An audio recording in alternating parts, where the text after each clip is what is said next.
it seems like if you're looking at these two squads, it's really about a lot of creativity when it comes to the plays, and that would depend on their setters. As we saw, Vietnam starting it off early with a hit from their captain.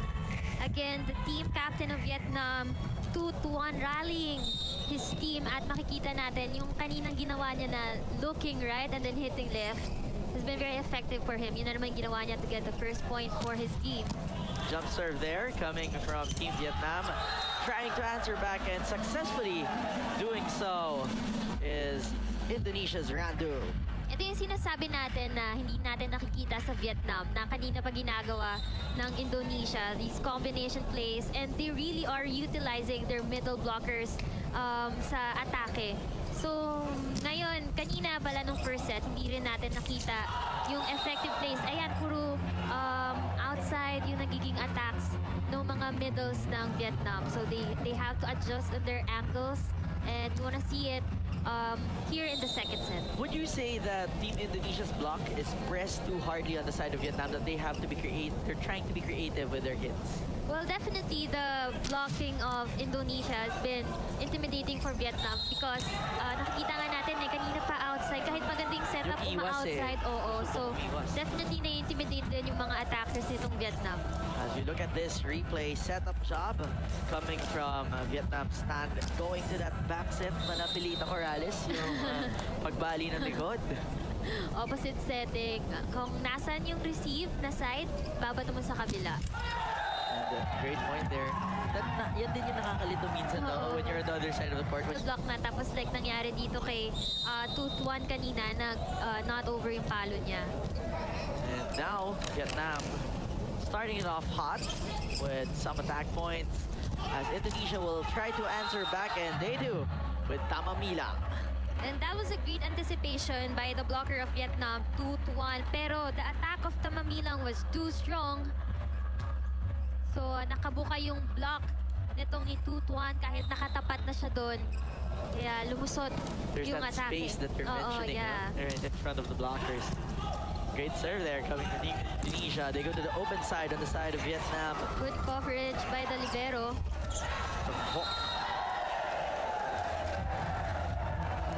So ito yung interesting change, no? Earlier, Hawk was inserted to serve for their middle blocker, Wang. But right now, he's playing the open of Team Indonesia, Nizar. Set up there. They go to Tamamilang. Tamamilang denied by the double block. Ayan, at this time, medyo nababantayan na. Double block on Tamamilang, especially because he has been the name been hearing all throughout the first set. Yeah. I can't count anymore how many times I've mentioned his name. And don't you like the celebration of Team Vietnam? It just Yes. reminds you of how we Filipinos also celebrate after a point. Umiikot Oh, may no? takbo eh. But Vietnam's serve goes outside again. Those are some things that you've mentioned earlier na dapat nilang bantayan. Mahirap din kasi yung ginagawa nila na jump serve, the spin. You really have to make sure that you serve it long para pumasok. Pero sometimes the tendency is you serve it too long. Now Rivan of Team Indonesia will serve. That is too low and goes straight to the net. So dalawang service errors from two jump servers na spin. Yung kanina too long, and then this one naman, the one I'm pointing out is kailangan you make sure na long mo siya, is to serve para umover. Kaya kapag medyo what we call it, baon, it doesn't go over the net. Because there's that eagle factor na gusto mong baunin, patusok. Patusok na jump And another serve. one, from Lok. Long naman. Yeah, because when we talk about jump serves, di ba, syempre, there's a lot of calculation there na pinapractice mo. Ikaw, I've seen you probably very few times trying to do it. In my second year, required kami before. And it was really challenging kasi nakakapagod, especially when you do it every time na mag-serve ka. Tapos, yung ball control pa. So, kailangan talaga yung ball control when you do jump serves. It's really, it's crucial.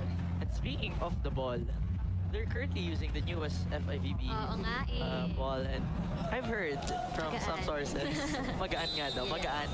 And you yourself, you've mentioned this to me earlier, no, na hawakan mo siya, it's a bit lighter. So probably, if they're not used to using it yet, then that's part of the adjustments. As Vietnam gets one over Indonesia 7-6. This was actually the same story as the first set.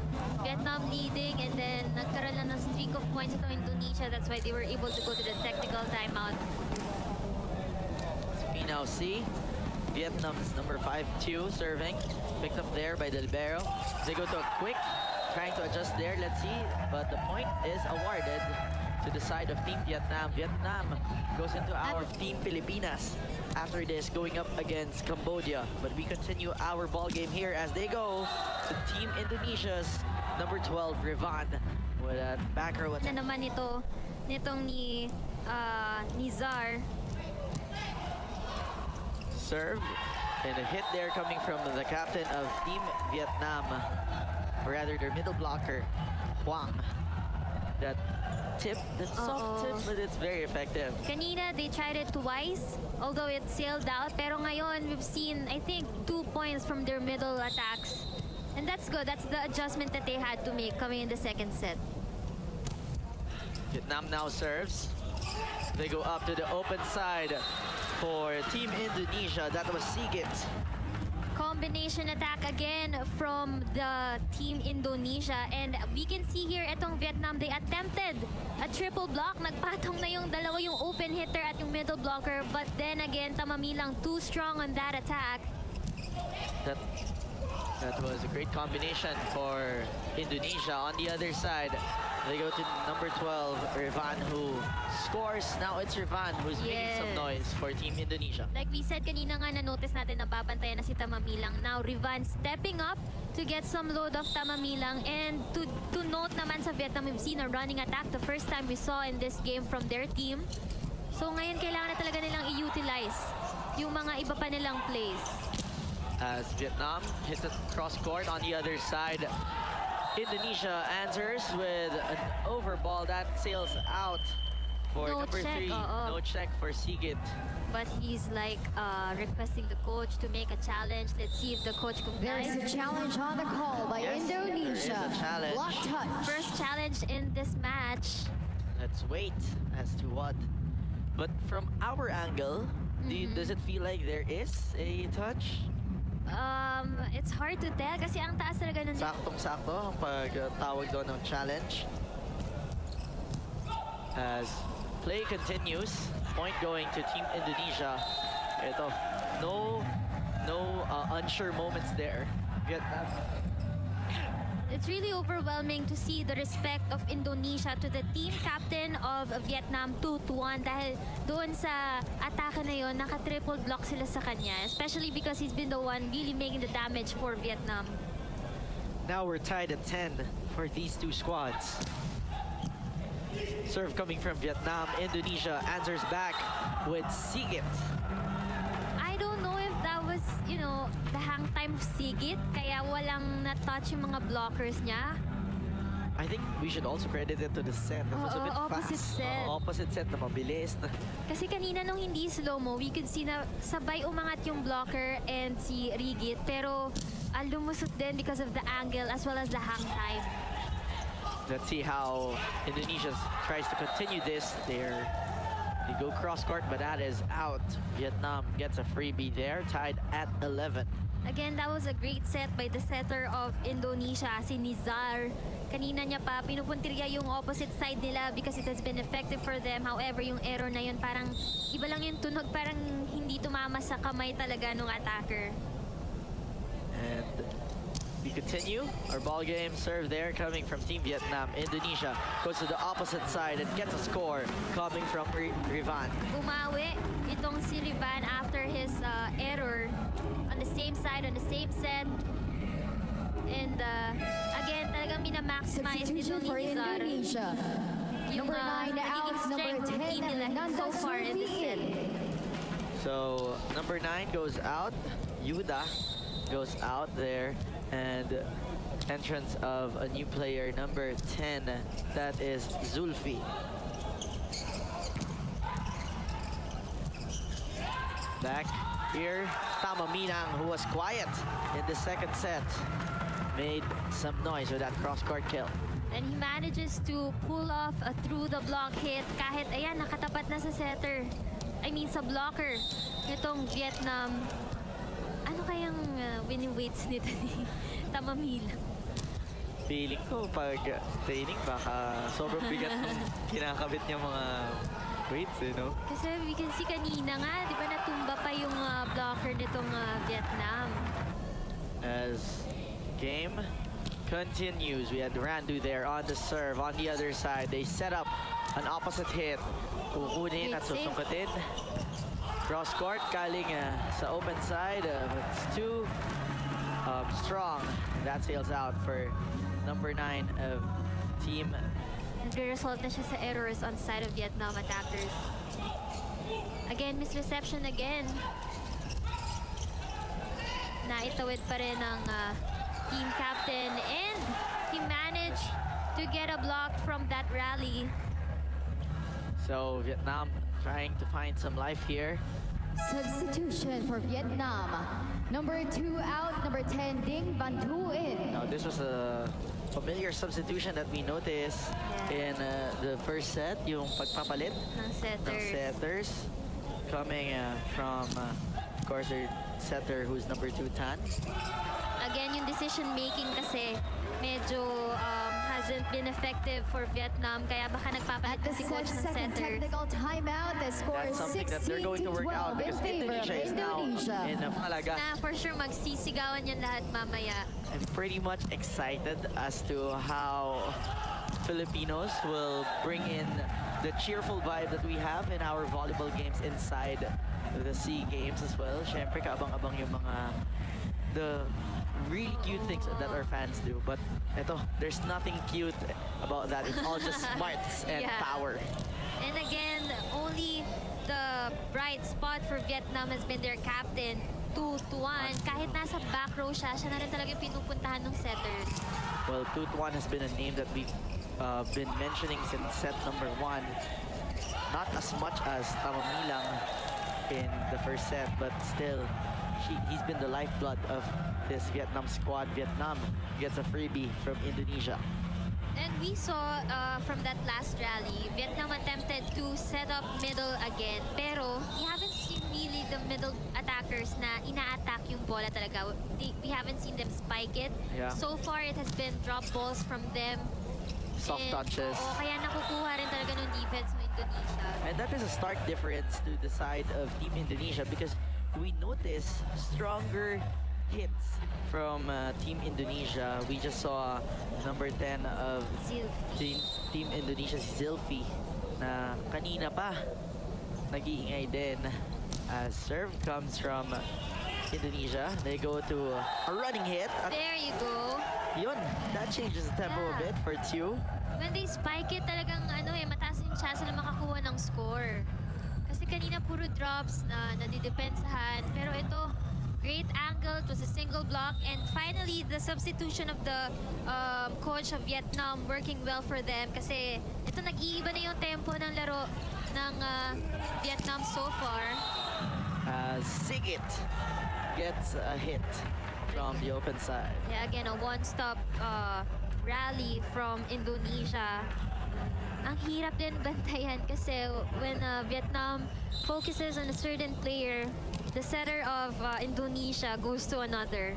Parang kanina Tamamilang, sunod-sunod Tamamilang, and then sunod-sunod Rivan. That's the advantage of having your team captain like Nizar, As a setter. yeah, as the setter, and he's quite young.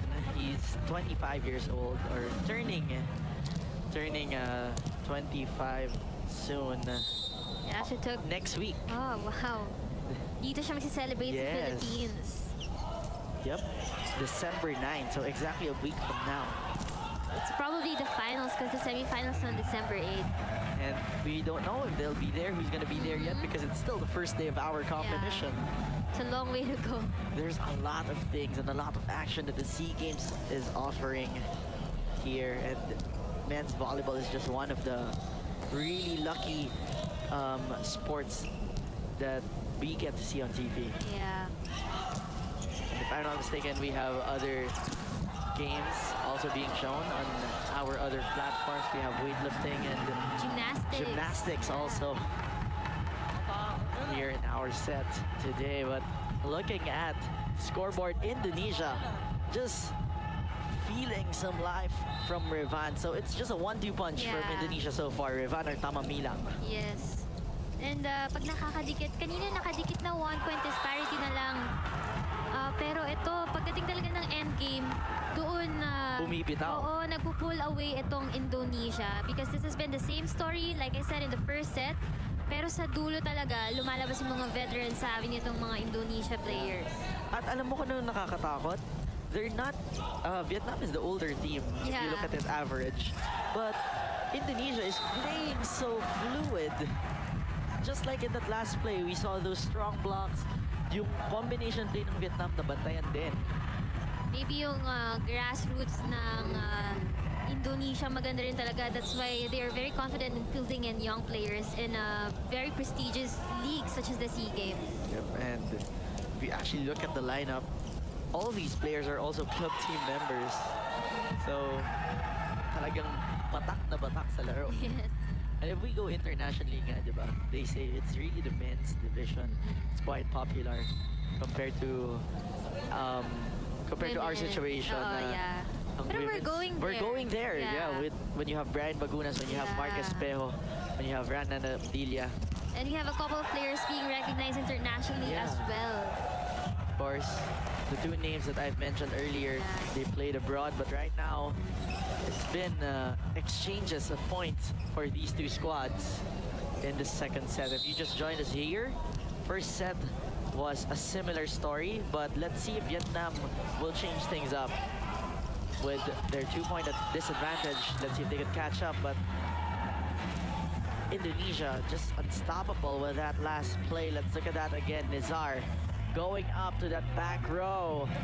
And ito nga si Ardian, number 3 from Indonesia, has been joining the scoring of Tamamilang rather, and Rivan. So it's really the wing hitters that's doing the damage for Indonesia.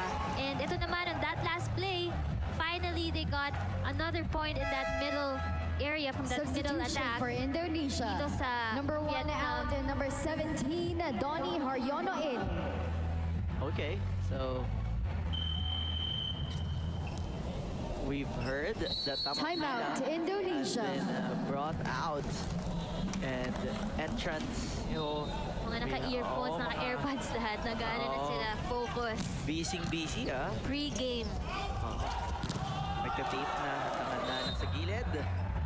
As in the strategy, it's not just something that Make or break yeah, din yun sa ano kung sa kailan mo team, pinapasok. Like that, a very effective timeout by the coach of Vietnam. Momentum breaker. Oo, nag-error itong Indonesia coming up from that timeout.